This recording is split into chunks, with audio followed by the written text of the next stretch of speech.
Hello, this is Chef Maxine from York Region Food Network, and it is Thursday, everyone. So what does that mean? It is time for What's for Dinner? So today, we are going to do another build your own recipe, and this one is going to make you an all-star with your family. This time, we are going to do build your own pizza. We're going to make our dough from scratch.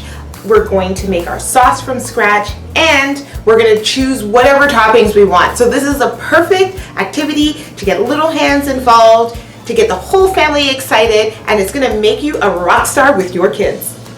Okay, so first things first, we're going to make our pizza dough. Okay, so first thing we need is some all-purpose flour. I use about 2.5 cups.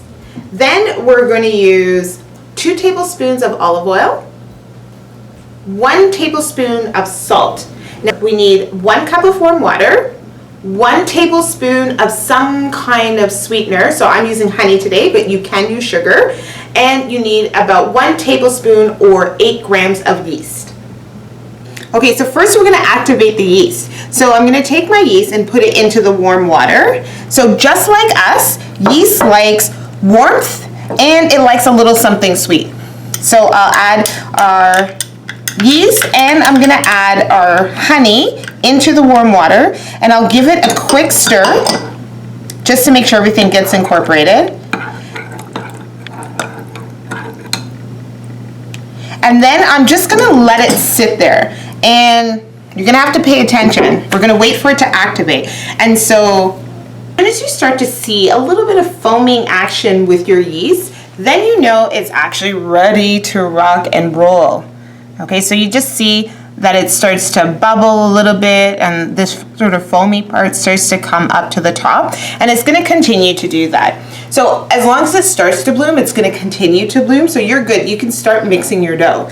All right, so in the center, I'm just going to make a little well in the center of my flour, pushing the flour along the sides, and then we're going to just start by pouring our liquid into the center. So I usually do about half at a time, and then I just work the flour mixture into the yeast and water mixture. So I'm going to work it in using just my fingertips when I'm folding it together. Once it becomes a little bit dry, I'm going to add a little bit more of my water. Continue to mix.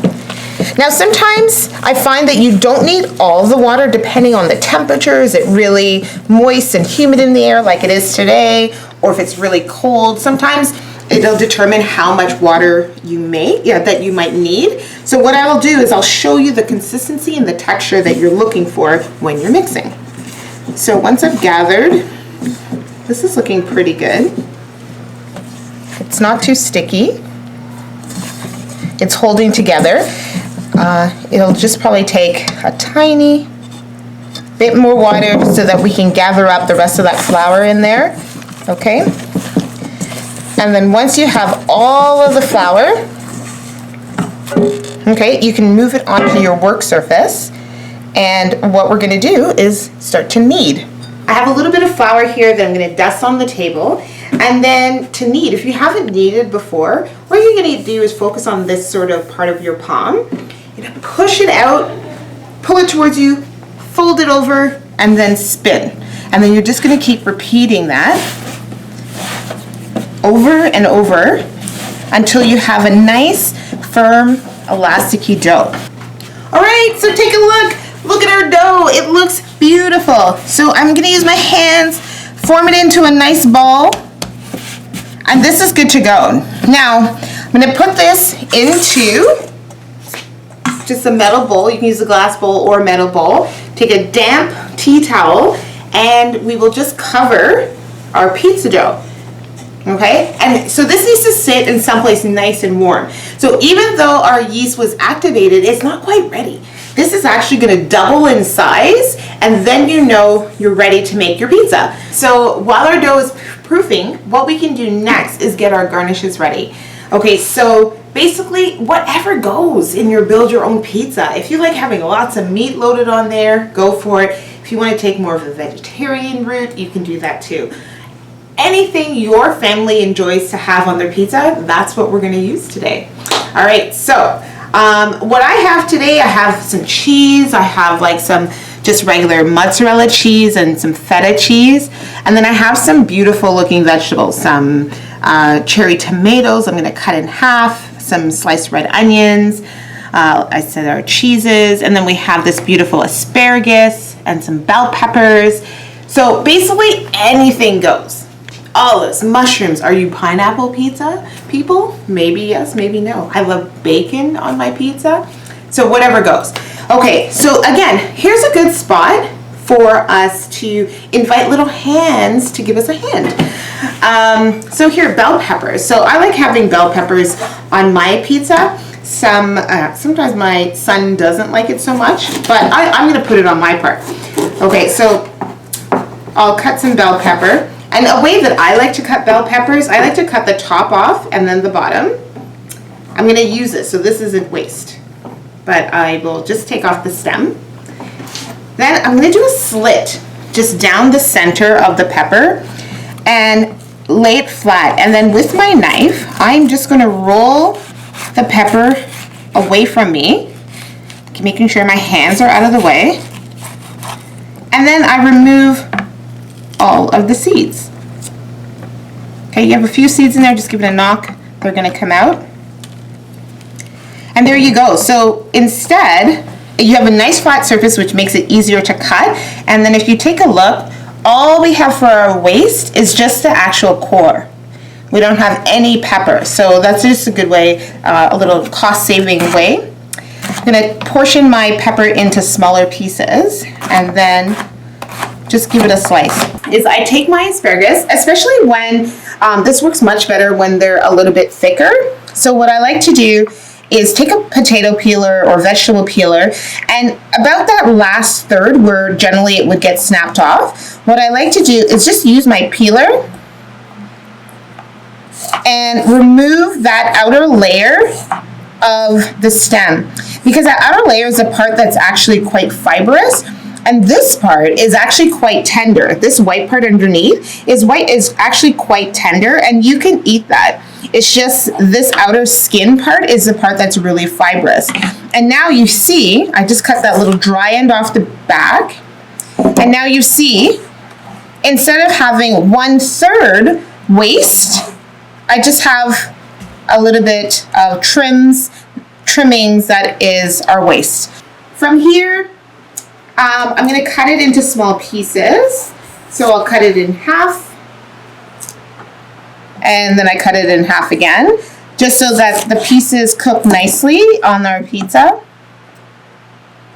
like that. And then if you see here, what I did is just lightly on the stove with a little bit of olive oil and a little bit of salt, I just lightly sauteed the asparagus, just so it's not completely raw going on your pizza. Then once it cooks up, you're gonna have this really delicious vegetable. Oh, I wish you can taste this. All right, so sauce time. So you can buy pizza sauce already made in the store, but if you're at home and you're trying to use what you have in your pantry and you actually don't have any pizza sauce, I'll show you a quick trick.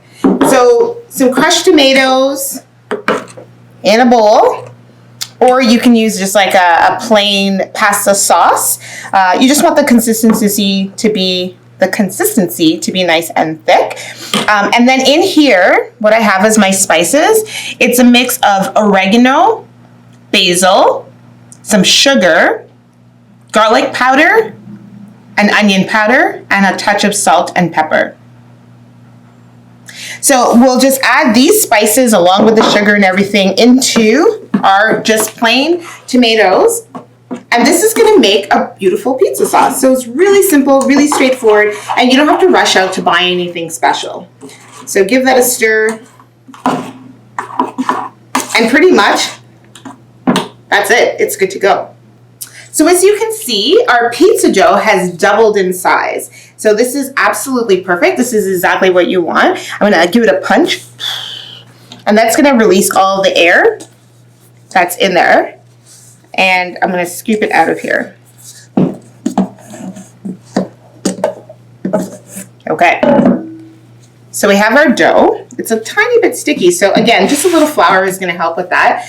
So you can either make one giant pizza for everyone, or if everyone wants to custom make their own pizzas, then we can just pinch off a little bit of the dough at a time, and each person can roll their own small personal pan pizzas, personal sized pizzas. Okay, so just to do the rolling, now I'm not going to do the flippy thing because honestly I'm not that good at it. So what I am going to do is I'm going to make a ball first. So take off my piece and make a ball. And then once I do that, I will flatten out my piece of dough with my hands so that it makes more or less a circle. Okay, a little flour dusted on the dough as well as a little flour dusted on your rolling pin. So you can decide which kind of rolling pin you want to use. This is one that's commonly used in pastry. It's called a dowel, or you can use a classic rolling pin. So it doesn't really matter, whichever you're more comfortable with. With our rolling pin, now I'm just going to roll from the top, the center to the top, and then down again. And then I'm going to roll from the left and to the right, and then give it a turn. Making sure I have a little bit of flour underneath so it's not sticking. Give it a turn, and then just keep doing that. Okay, so I have all our pizza dough rolled out. So to pick it up, what I like to do is rest our rolling pin or a dowel, fold over a little bit of the dough onto the dowel, and then just lift it. Then you can easily transport it onto your baking sheet. So I have a little trick. For that nice, like, crunchy little crust, I like to throw a little cornmeal underneath my pizza dough, and then it just adds a little bit of texture and crunch. And you don't really taste it, but it's really nice on the dough. So I'm going to do that, throw a little bit underneath each. All right, so now it's time to actually build our pizza. So I have my dough already. I decided to go with the individual, that way we can customize them. Everyone can make their own. So first, sauce. Okay, so I have my beautiful homemade pizza sauce, and that's gonna go on to our pizza dough. So I like to be generous with my sauce. I put it in the center and then just lightly push the sauce all around to the edges of the dough, because I'm a saucy lady. So I like having lots of sauce on my dough, and I like to go right to the edge. Okay, next I like to add my mozzarella cheese to the base. Now some people like to put their toppings first and then put the cheese on top. I like to put the cheese on the bottom and then put the toppings on top. So that's a personal preference, and you are free to make that choice. Okay, I love all the toppings we have here. So I'm actually gonna take a little bit of everything. So a little asparagus. This is looking good. Okay, so some asparagus on there. I'm gonna do a little bit of my cherry tomatoes. They're so pretty, beautiful colors. Next, I love having a little bit of fresh bite from the red onion. So I'll put a few pieces of red onion, as well as some gorgeous bell peppers. And then last but not least, I have a little bit of feta cheese. So I'm gonna sprinkle just a little feta cheese all over my pizza. And that looks amazing. So I'm happy with that. When you're making a pizza, you want a nice hot oven. So as hot as your oven can go, that's the temperature you want. So usually it's around 500 or 550. Pizza ovens, like, they're generally like 700 degrees. So you want it super hot and not for very long, just till the bottom starts to brown and the top starts to bubble and blister. Good to go. So usually about 7 to 10 minutes and your pizza is going to be done.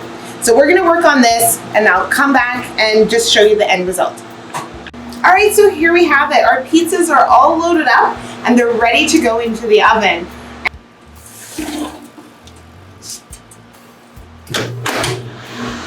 Oh my goodness. So check this out. Here we have it. Personal pan pizzas. They are all done. You can see it's nice and bubbly on top. It has like some nice color on the bottom. Oh, take a look at that. Look at that. Beautiful color on the bottom. And our pizzas are done. So dinner is served and we are ready to eat. So here we go. Here we have it. This is a build your own pizza. What's for dinner? This is what we got. So now it's your turn. This is my recipe I've shared with you. I would love to see you try this recipe and show us different photos of your personal pizzas that you make at home. And if you have your own idea or your own crust that you'd like to share with us, add it to the comments and we would love to take a look at it as well. All right, folks, I'm gonna start checking into this. So have a great afternoon and we will see you next week on What's for Dinner.